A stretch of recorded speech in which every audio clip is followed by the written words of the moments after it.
Morning and welcome, everyone. One of the many reasons I started Homebase was because I find deep inspiration in local businesses and the incredible journeys of their founders. And we are so lucky to have three incredible and inspiring founders with us today for this discussion. I'm going to give some quick introductions and we'll bring them in one by one.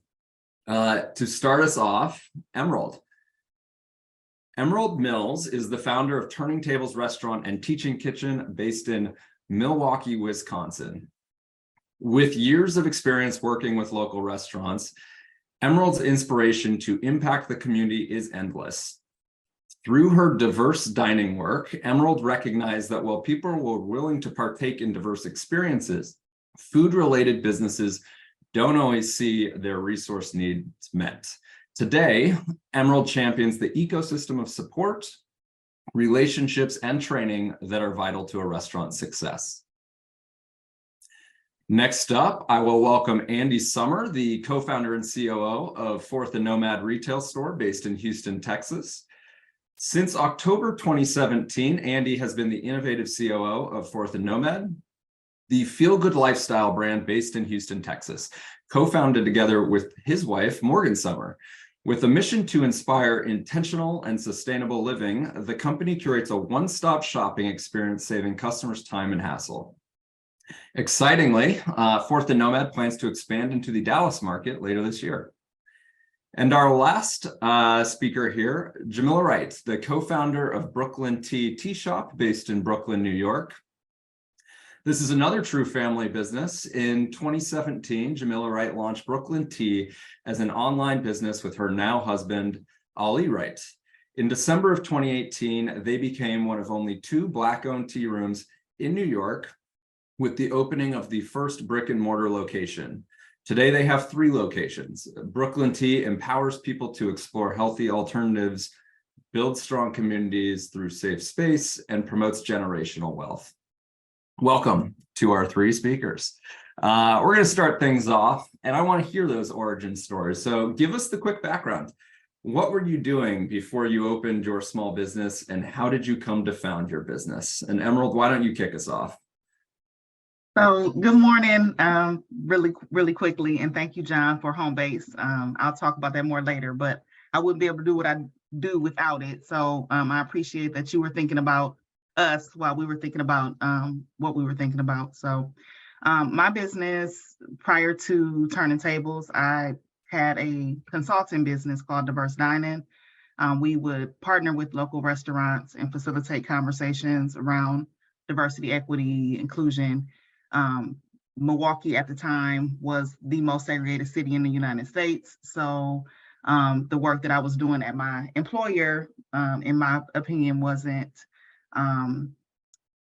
really addressing the segregation issue or the racism issue that we were having in the city. And I just felt like people needed to have opportunities to sit around a table collectively and kind of show up as they were and break barriers. And so I started that work just facilitating conversations with the community. Within the first month or two, corporations started asking me to come and facilitate conversations there. And so within the first year, I left my full-time employment to do Diverse Dining full-time. And part of my strategy, I'll say real quickly with that, was to get people actually in these restaurants in local communities to spend their money there. And as I was doing that work, I just realized that there were a lot of other problems other than just bringing people into the doors that these businesses face. So that kind of pivoted me into Turning Tables, and I'll talk about that more later on. So, thank you, Emerald. Andy, you want to give us the quick intro? Yes, thank you, and thank you everyone for coming. So as John said, I am the co-founder along with my wife, and before we started Fourth and Nomad, we both were just working corporate jobs. I was a mechanical engineer in oil and gas, and she was a procurement manager at HP. And I think we love to travel in our free time and noticed that a lot of the other cities that we visited often had these very interesting concepts that were very much a part of the community in the cities that they were in. And we felt our hometown, Houston, just lacked that. And so it was our idea just to bring a unique concept that usually feels like it's one that leaves the city, but to make it the hometown, the HQ, and the flagship. And so we just worked together to basically focus on doing the opposite of fast fashion and creating a community around intentionality and sustainability. And, kind of grew into what it is today. We started out in a 500 square foot store, and a year and a half later, we expanded into a 4,000 square foot store. So it took off quick, and we learned a lot of lessons, but we're loving it. Thanks, Andy. And Jamila, give us the origin story here.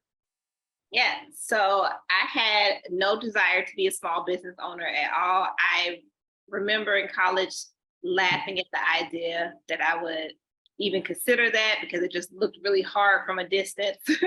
I actually started as an educator, which clearly a hard job, was I thinking.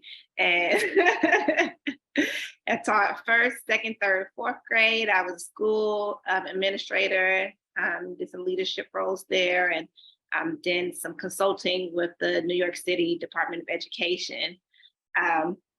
And so it was really my husband's love of tea, growing up in a Jamaican household, bringing his mom tea every morning since he was 3 years old, that really set the foundation for what later became Brooklyn Tea. We started dating, and his way of basically courting me was to bring me cups and pots of tea, and it was super just like romantic and engaging, like cinnamon sticks in the bottom. And I just quickly was indoctrinated, and we really started to think deeply about how we were able to commune around tea. And then we just dove right in. And so we started in 2017 packing teas in our Brooklyn apartment. And that shifted to us doing pop-ups and festivals, opening up our first brick and mortar in 2018, as you mentioned so graciously, John. And here we are today.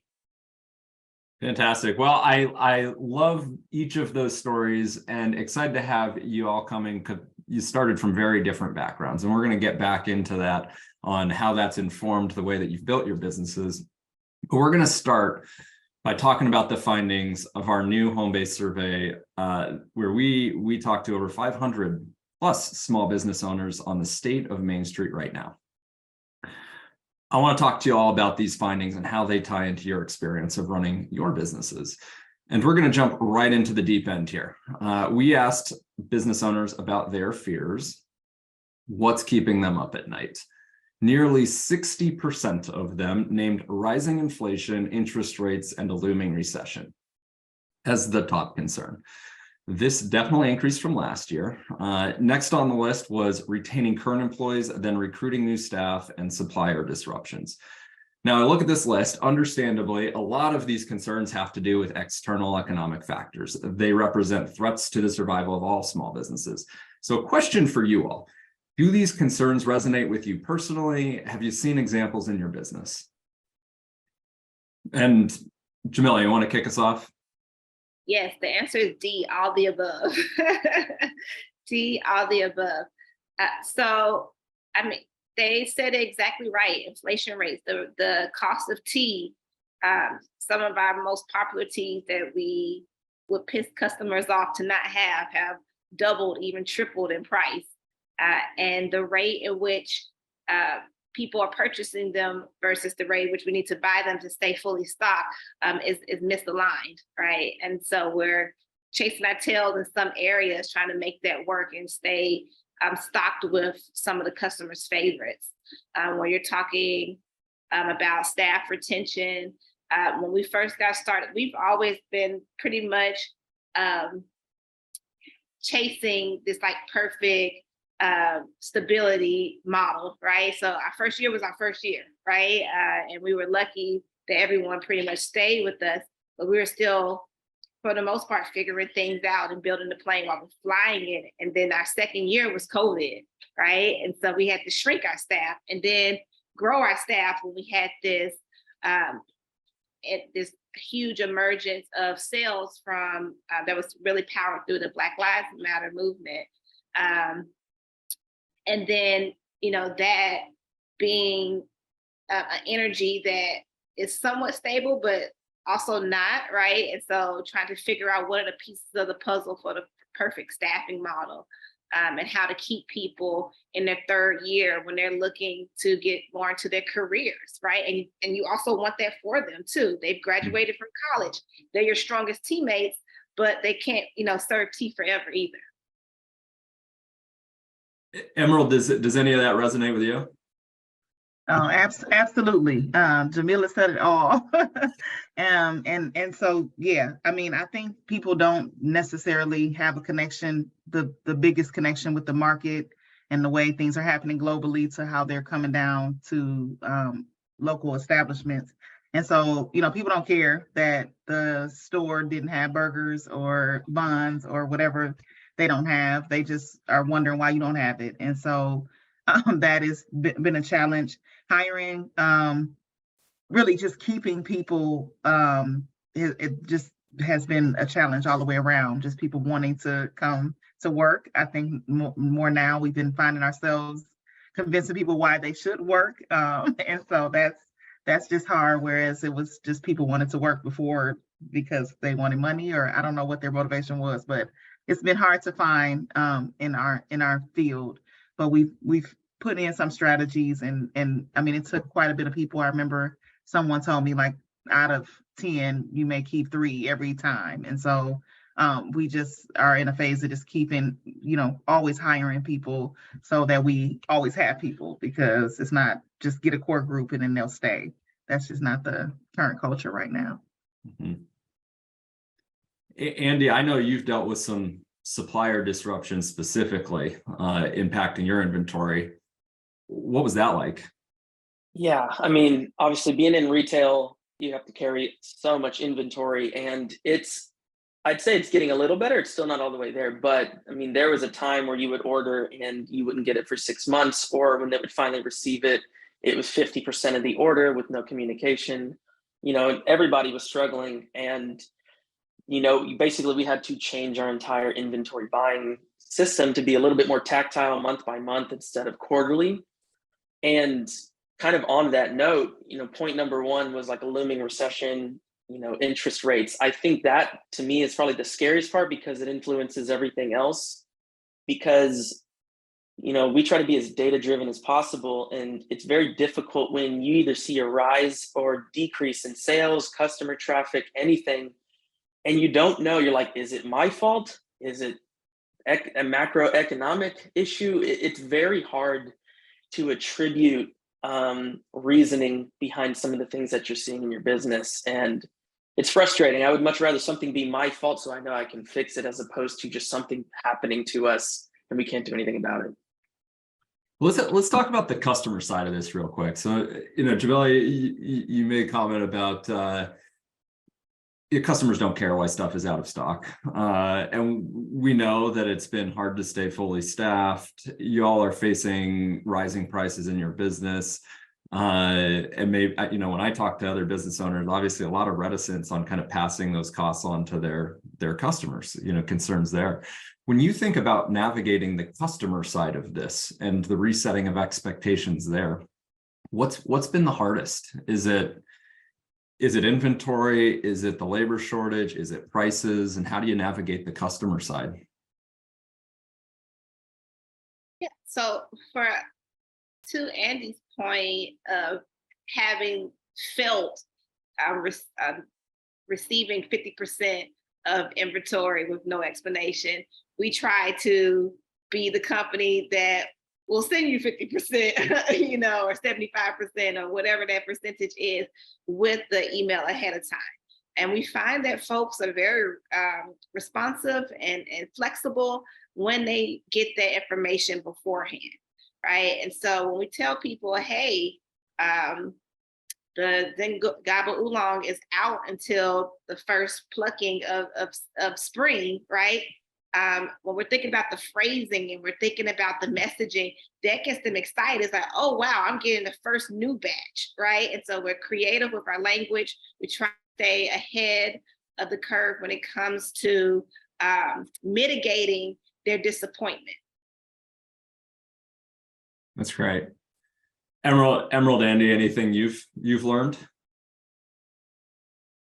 I think she has a really good point. You just got to overemphasize communication, and whether that's posting on social, adding it in the newsletter, making sure your team understands why things are happening, so they can kind of be, vocal on the ground with your customers as well. Because I think over COVID, there was a lot of free advertising for small businesses. I think it made a lot of people aware, but I think a lot of people think that has come and gone and things should kind of be back to normal, where it's really not yet. And so you're still kind of trying to like, hey, I know some things are back to normal, but it's still, there's some lingering effects here.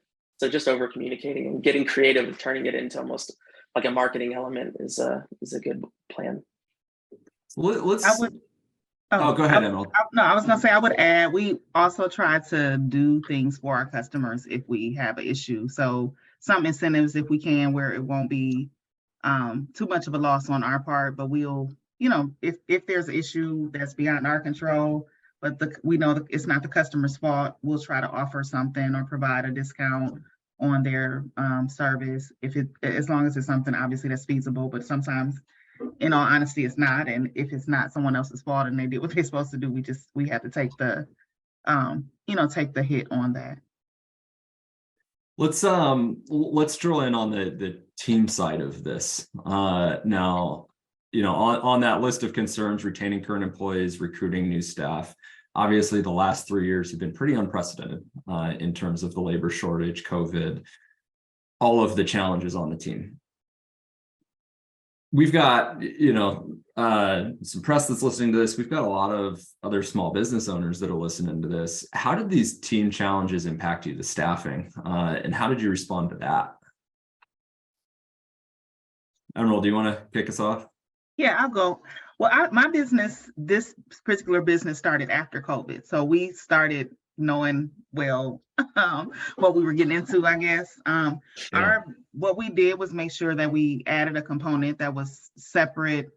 So we have a training piece to our organization. We also leverage a lot of times our space that we have for corporate events and things like that to offset cost and things like that. But we knew that this would be a possibility coming into that even the space could be shut down because of COVID, and it would be beyond our control. So we really were just thinking ahead on what are some different innovative ways we can utilize our space, utilize the small staff that we have to keep the operation going.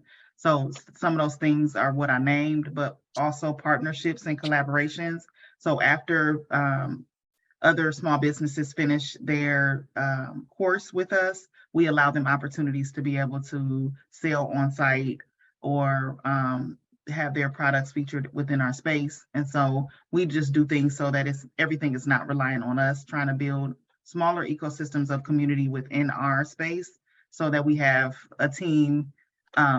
Somebody else, some other business may not have a problem with staff, the same problem with staff that we have. And so if we build strong relationships with them and we get into a point where we have a shortage, then we can leverage the strength of their team, the support and things that they have to keep our operation going. So a lot of collaboration and a lot of innovation around what are some other things that we can do to generate revenue in the space that we have, knowing that a lot of things are unpredictable. That's great. Andy, Jamila, have either of you changed your staffing model or innovated on the staffing model like Emerald? Yeah, so there's a term in education that I'm sure is in business now, the growth mindset, right? Where you basically have to be malleable, you have to be nimble, and I'm speaking to myself. The staffing model, the changes were hindered a lot because of my stubbornness, right? I was so set in my ways about what the vision was, and and what was working for us prior to COVID. So what was working for us was people working 4 to 5 days a week at their 28 to 30 hours, maxing out, and that felt safe for us, right? And after COVID, folks didn't want to work 5 days a week. Folks, they were chasing their own personal passions, or they just wanted to rest up and have personal days, and that frustrated me, and I didn't understand, and I was fighting to hold on to the past, really. And so when I started to let that go, and just reimagine what it looks like. So to Emerald's point earlier, I do have to hire more people more often, because I now have a staff that works, 3 days for 15 to 20 hours. And that was on me, right? I had to grow my mindset and face what was happening in front of me and make the changes necessary to keep the ship afloat. Also, I just wanted to say, we've since the beginning, we've tried to create a family-like atmosphere. And so whether that is one of our staff members is a actor, so we attend their play, right? Or someone is a singer, so we make sure they get to sing at the store, and we pay for that extra time, and they're allowed to collect tips on that, or they want to host a book club, and they can do it without any of the venue fees that are associated with other folks. And so we try to make the space work for them and show them that we're champions for them, and that's helped us to hold on to people a lot longer than probably not. Yeah, no, I agree. I think as a small business, it's hard to compete with some of the benefits that maybe bigger businesses can offer, just kind of the hard-line benefits. But what you can offer is a vision that they can buy into. So being able to communicate a vision clearly and how they play into that, and communicating their role so that they see how they are affecting that. And just, basically really driving home the community aspect with creative events, kind of like Jamila said. And I think for us, in terms of a hiring strategy that's been adjusted, I think because kind of on my first point with the data being a little uncertain, it's hard to hire off of projections. So you're a little more reactive, which I think takes a little bit more work from the founders, as opposed to, so I get the stubbornness a little bit, because you're like, oh, like this isn't how it's supposed to be. But I think it's, you're learning how quick things can get flipped on its head. So it's probably the safer way to do things. That's great. Well, I think you're all hitting on some really incredible innovations in support of the team there. And the other thing that jumps out for me in hearing this, we do our survey of business owners. We also do our surveying of workers. And the thing that jumps out every time, and it doesn't matter when we're dealing with COVID, we're dealing with inflation, all of these things, it remains so important to workers when they're choosing where to stay and work on the leadership of that business, the culture and values of the business. It remains just a top criteria in why they choose to work where they work. And this is why. It's incredible to hear that. So switching gears a little bit, so there are lots of concerns, lots of challenges, but I love this. When we asked small business owners how they felt about the economy and its overall impact on their business, their top word was optimistic. That was the top answer. Small business owners, they're planning for the future. They're responding to the challenges just as you all have over the last few years. Now, we asked those small business owners, where are they planning to prioritize investment over the next year? And in descending order of popularity, it was retention of current staff, recruiting and onboarding new staff, and improving operational efficiency with HR tech. So clear theme here, which makes sense given what you all are talking about and the challenges of the last few years.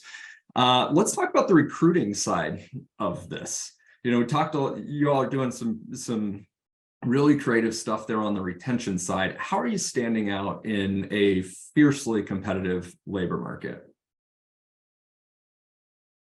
I think for us, we have found that the best employees that we've ever got were fans of the brand and have usually applied via social media.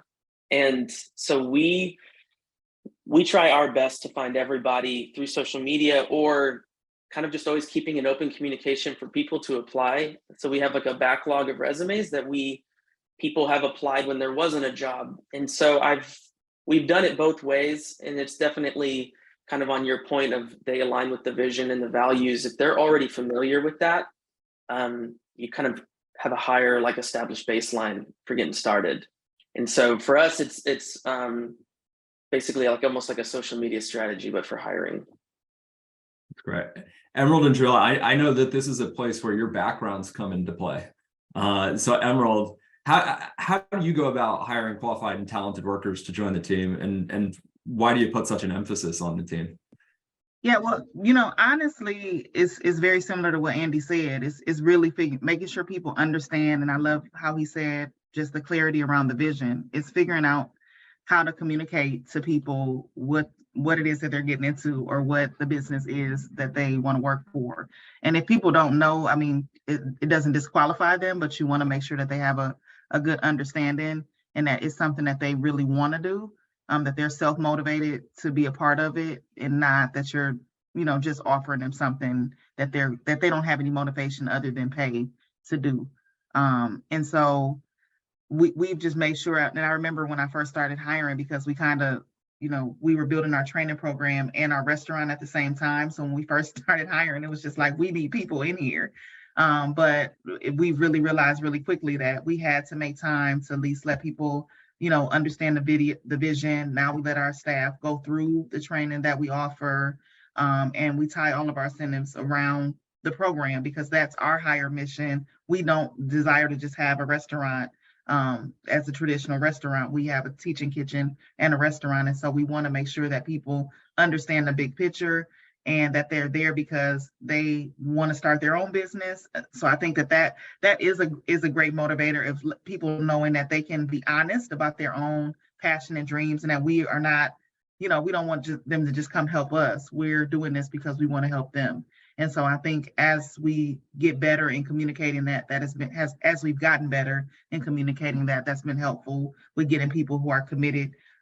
Most of the staff that are solid, they don't have to be there. They could get a job anywhere. They could do anything they wanted to do, but they're committed because they see the bigger picture. And so just taking the time, no matter how much time it takes to come up with strategies around how you communicate that, so that you get the right people and not just get bodies. Yep. And I agree with everything said prior to, and my teacher hat on and my administrator hat on.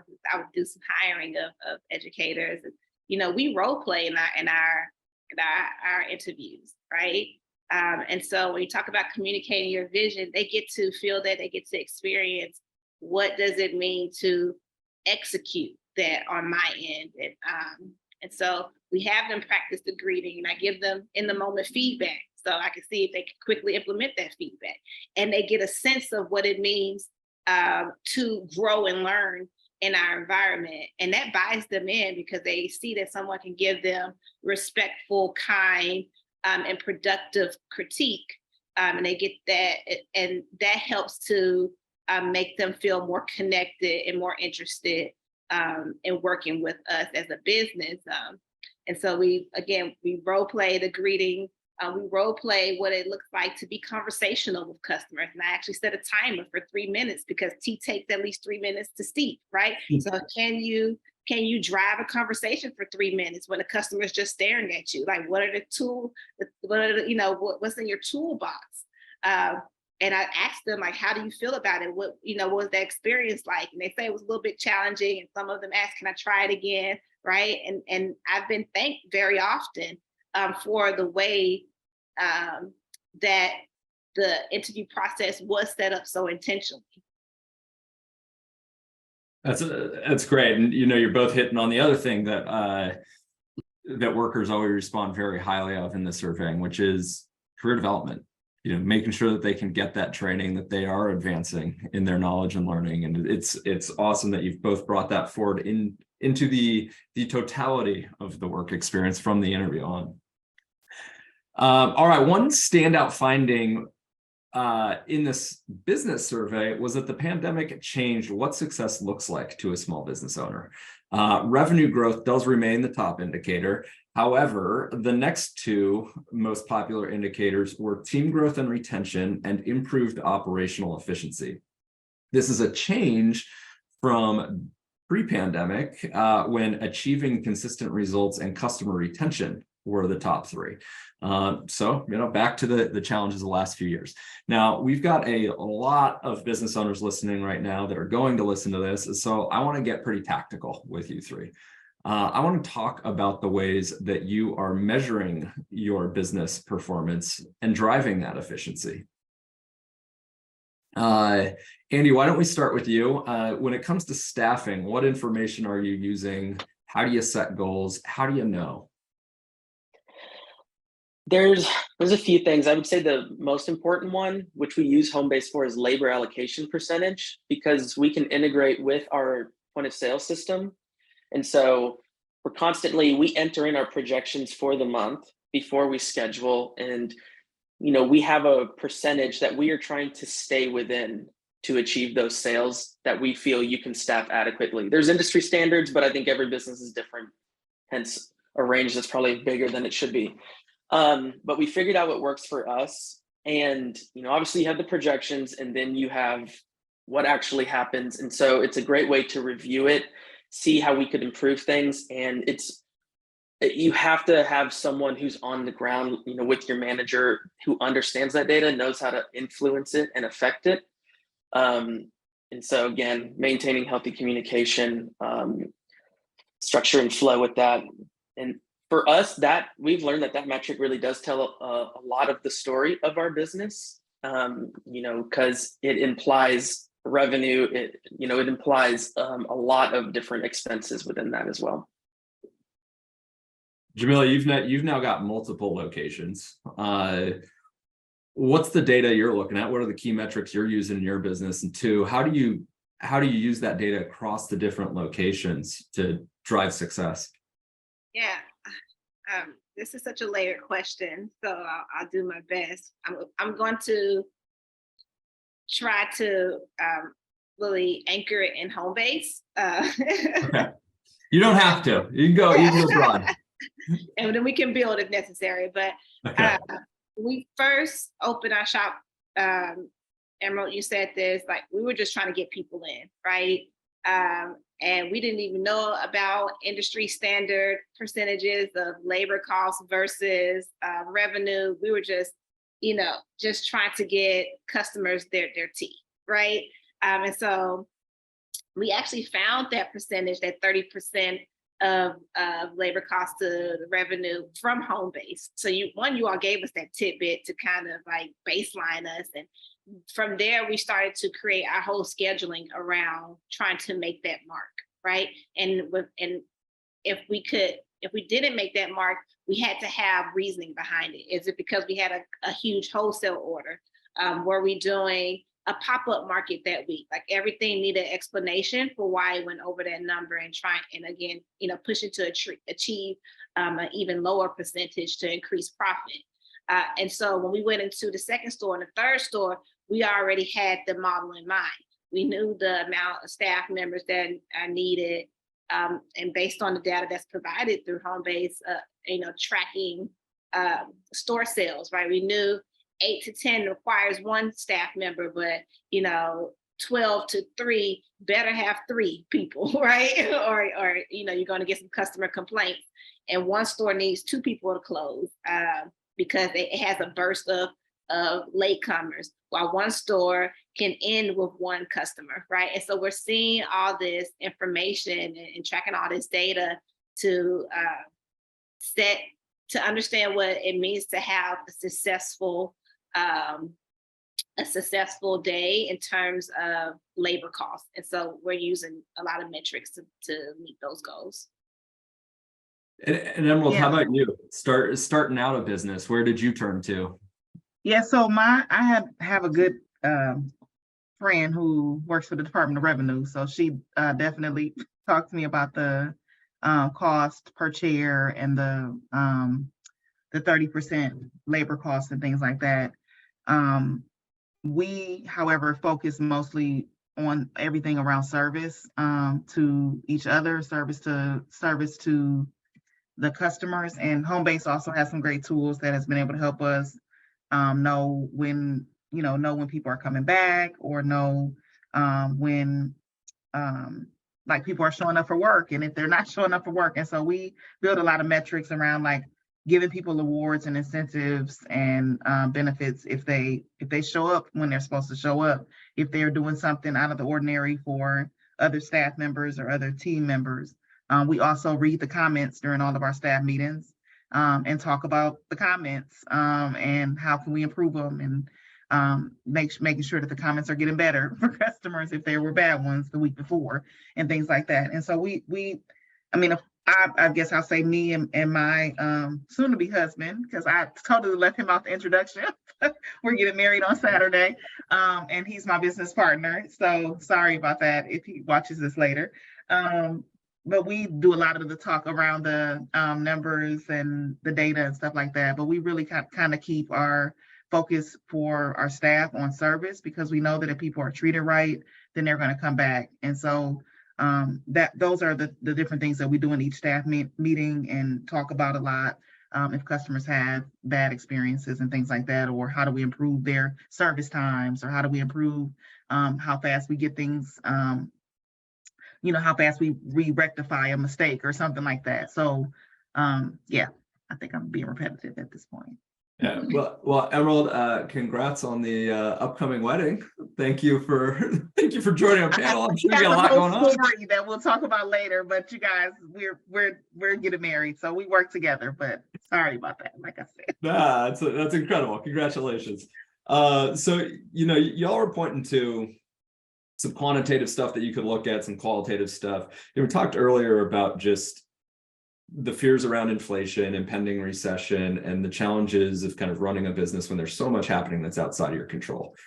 In the survey, as many as 1 in 8 small business owners were today actively reducing costs, limiting inventory, their services, their hours of operation. Given the current environment, is that something any of you are focused on? I'll jump right back in real fast and say absolutely. When we started out, we were open like 10 to 10 or something like that. And downtown, we're located downtown in Milwaukee. A lot of people still have not came back to work. So our lunch times were super slow. It just did not make sense for us to be open for lunch unless something was going on. And so we modified our hours to the evening hours. It allowed us to be able to focus on our programming during the day. And then we also added something where if people want to book groups, they can book groups with us and come, but we won't just like be open for 4 hours and get one customer or whatever the case may be. So those were just a few of the things that we did, but definitely had to look at the numbers to make modifications where they made sense.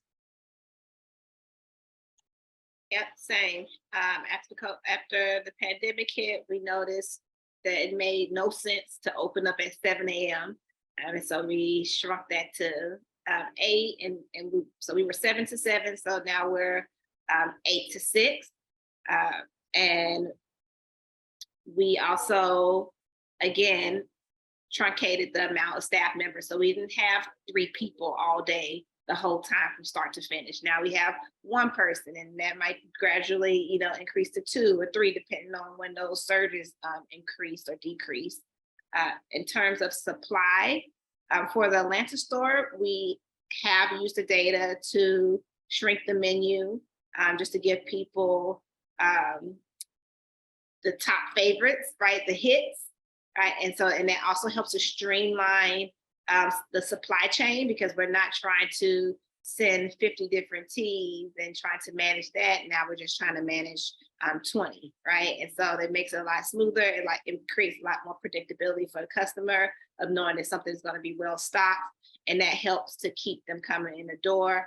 Because when you disappoint them once, they'll give you some grace. You disappoint them twice, you might not see them again. Yeah, a very similar experience. We basically had a certain percentage of inventory categories that we carried and kind of basically made it to where a majority of it was like in the top 2 categories instead of more evenly spread out, which helps with supply chain and just operational efficiency as well. And then I think in terms of just back office tools, maybe softwares and things like that, we probably got a little stricter on what we still pay for. I think we just trimmed a lot and basically took away all the nice to haves and just kept the must haves.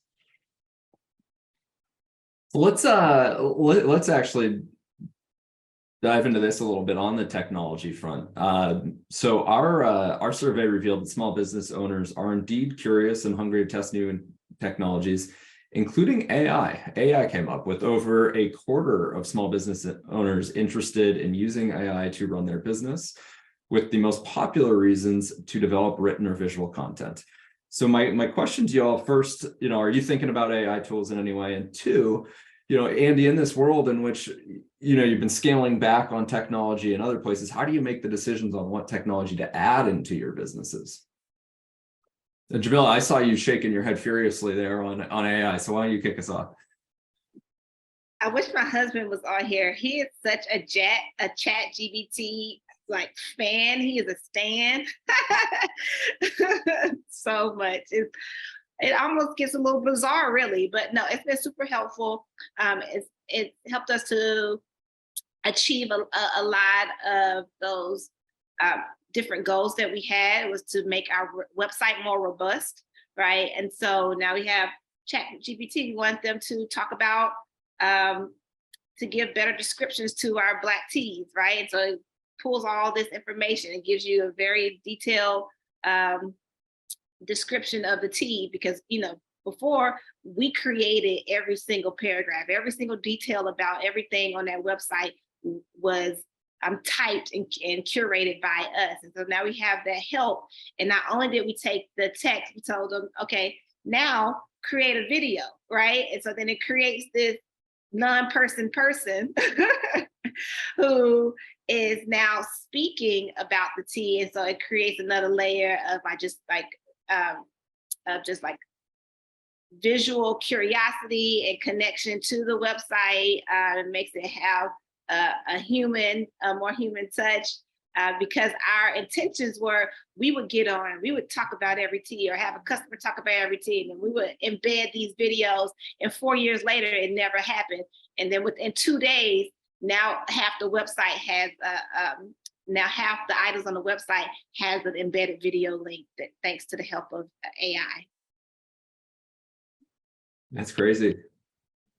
Yeah, I mean, I have to say I'm me personally as well, huge Chat GPT fan. Like, I think, it helps do a lot of maybe the mundane, boring work and gets it out of the way. Like, and then you just kind of proofread it and edit it that way. And so it's helped in a lot of, yes, training tools, handbook, like rewrites, things of that nature, but also, yeah, product descriptions and things of the nature. So you ask kind of how do we, trim and decide what's worth it. And it's really from a time perspective, how much are we actually using this? Yes, maybe this takes you 30 more minutes a week. It's mainly like a time allocation.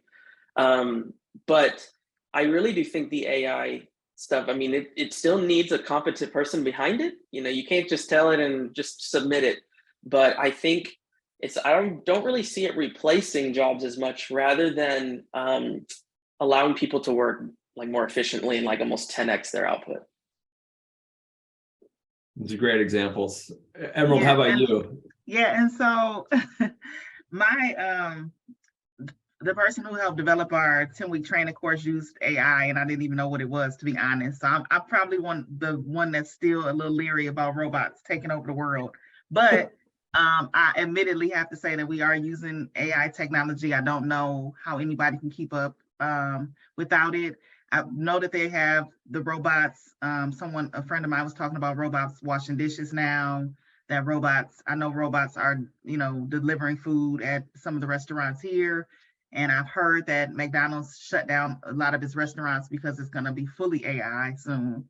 That really scares me. I don't think I would ever do that.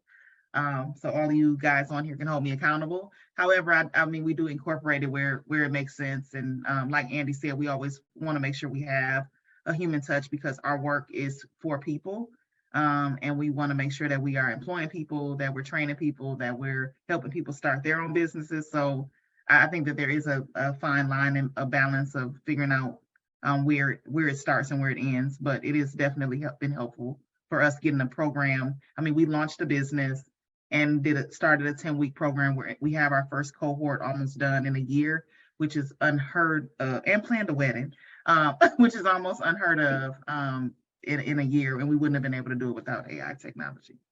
Yeah, I love in all those. I mean, hearing kind of the ambitions and dreams for the business being supported by the new technology, you know, using it to accomplish things that you had on the list for a while.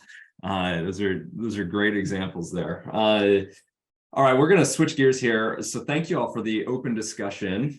This was a lot of fun and certainly a lot of great learnings in here. Thank you for being so open, but we're not done. We do have some time for the Q&A, and I've got some questions to get us started here. The first question, what advice would you give to somebody stepping into their first year of small business ownership? Any warnings or words of encouragement? I'll go. One, act like you have a newborn baby. I mean, compare business ownership to having a newborn. There are some things that you don't know. And another business owner that is really successful in the restaurant industry here told me that, you know, at my 1 year mark, and was like, Emerald, you have a 1-year-old. And it was really the thing that helped me bring into perspective that the things I wanted to be able to monitor, you know, you can't really see flows without a year. You can't really see patterns, you know, without a year. I mean, you can't really know the seasons without a year. And so it really is your time of learning. The more grace and patience that you have with yourself, the less stress you'll have in that first year, if you kind of know that things may be a little bit unpredictable and that you won't be able to manage and control and change everything. So just give yourself grace. Know you have a newborn that is growing into a 1-year-old. And 1-year-olds are probably, you know, very similar to like 80-year-olds. You really can't tell them what to do and how to do it. So if you have a 1-year-old, just give yourself a lot of grace and patience, and know that it's a time of learning for you, not so much a time of controlling how things are going to be. That's great. Yeah, and I would just add, kind of similar, like on the baby analogy, like think about where you want your business to be in 5 years and try your best to make decisions based on that instead of being reactive in the moment. Like, for instance, it's like if you want your child speaking Spanish in 5 years, best to start now as opposed to when they're 5. And I think it'll save you a lot of time down the road by not having to redo a bunch of work as that time gets nearer. I would say, think about what your core values are, type them up, put them on the wall, teach around them. So you all have some grounding common language. Yeah, someone just typed in vision to Andy's point. We just started, and then 6 months later, we were like, oh yeah, we don't have that expectation. So then we created it 6 months later, and it really changed the trajectory of how we work together as a team, because we knew what the expectations were. And so if you can do that, do it sooner than we did, because it's definitely helpful.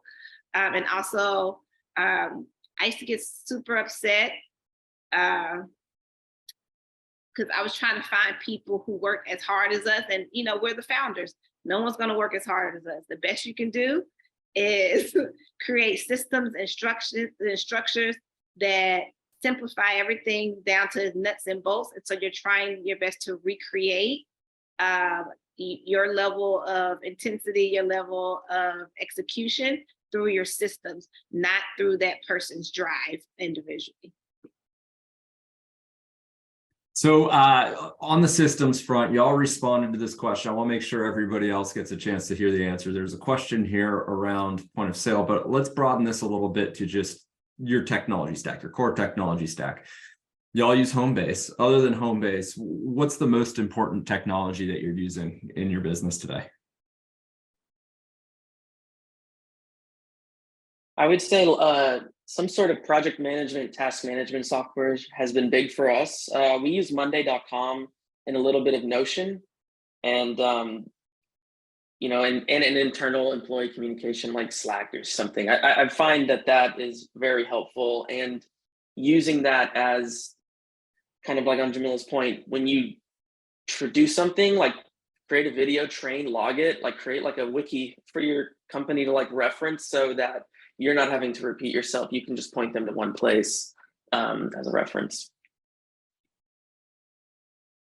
Yeah, for me, it's Homebase and Clover. Honestly, I'm not at all trying to hype you guys up, but Homebase and Clover, and I mean, we'll add some other things in. But if I can, I haven't even fully utilized what I have as far as with Homebase and with Clover. There's some things that I would love to make sure I'm doing more, like some of your HR tools and some of the tools with the just with managing all of the numbers and the incentives. So there's a lot there. I'm so glad that it is a comprehensive tool and that it syncs really well with Clover.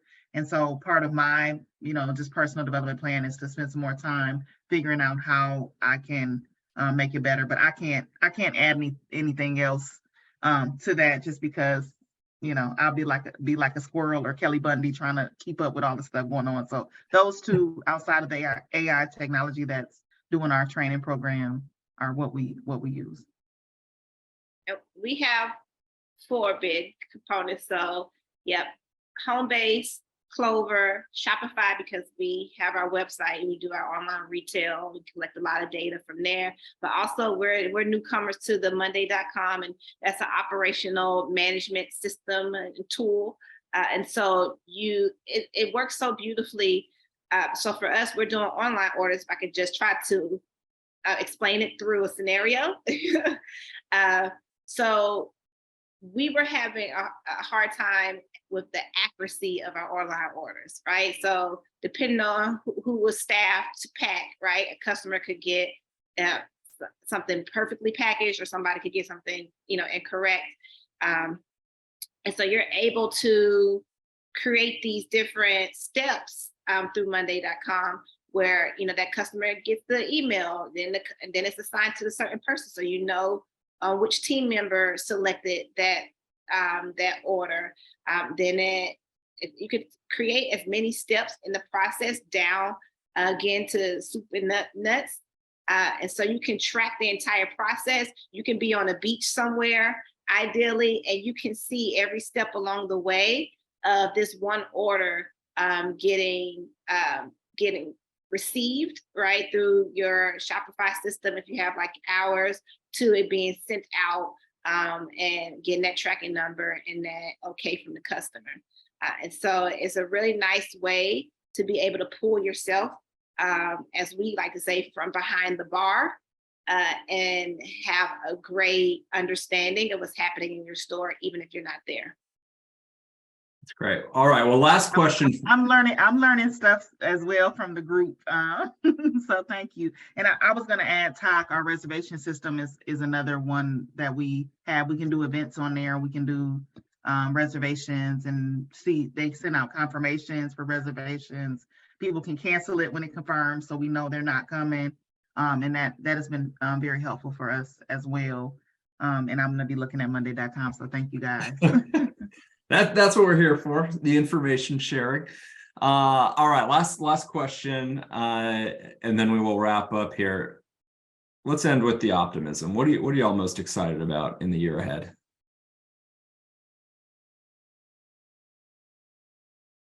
I do think things are going to get better. I mean, like, I can't necessarily tell you why, but just what I see, and just from our customers and just trends, even though, yes, it is a little unpredictable, it's not all bad. And if things kind of stay for the course and improve, because from what we're being told, things aren't good right now, I feel very optimistic for what's to come. Yeah, I think we learned to use that buzzword pivot, right? And who we once were, it continues to evolve. So we started as simply a mom and pop shop who was just focused on selling tea and some pastries, right? And now looking ahead to the new year, we're in the middle of trying to ship off pretty much thousands of tins and tea bags to Saks off Fifth, right? And so the idea of getting to mass retail creates a lot of optimism for us, because it's a lane that was more in a dream realm for us, and now there's some realities happening, and we like to see those through. Yeah, and I'm very optimistic both ways. One, that I've even had to be behind a bar because that was not my passion, but I'm also optimistic about getting away from being behind the bar and being able to return and incorporate even a lot of the diverse dining work that I was doing before with the training, bringing people in. You know, we have a lot of ideas in store for ways to bring people in and not know who your server is, to really, you know, bring in celebrity servers, you know, per se, to really start to change the mindset around service and things like that. And so I'm really optimistic about the fact that I've made it a year plus, and that we're doing something that I don't really see being done, and that we'll just be able to keep doing it and keep innovating and pivoting. So both that I've made it, and that we'll keep surviving. Incredible. Well, thank you all for sharing your inspirational stories today. You all have amazing businesses. We're big fans here at Homebase. Thank you for doing this. For our attendees here, where can they learn more about you and your businesses? Just share your website, or wherever you is best. And Jamila, you want to kick us off? Yeah, so feel free to stay connected with us through our website, brooklynt.com. Also follow us on Instagram at Brooklyn Tea and Facebook. And then we have our store locations. So we have 2 locations in Brooklyn, Bed-Stuy, Brooklyn to be exact, and 1 in Atlanta, Georgia. And again, all the information you can find on our website or our social media. Yeah, and same for us. Fourth and Nomad, and that's FORTHANDNOMAD.com. Same thing on pretty much all the social platforms as well.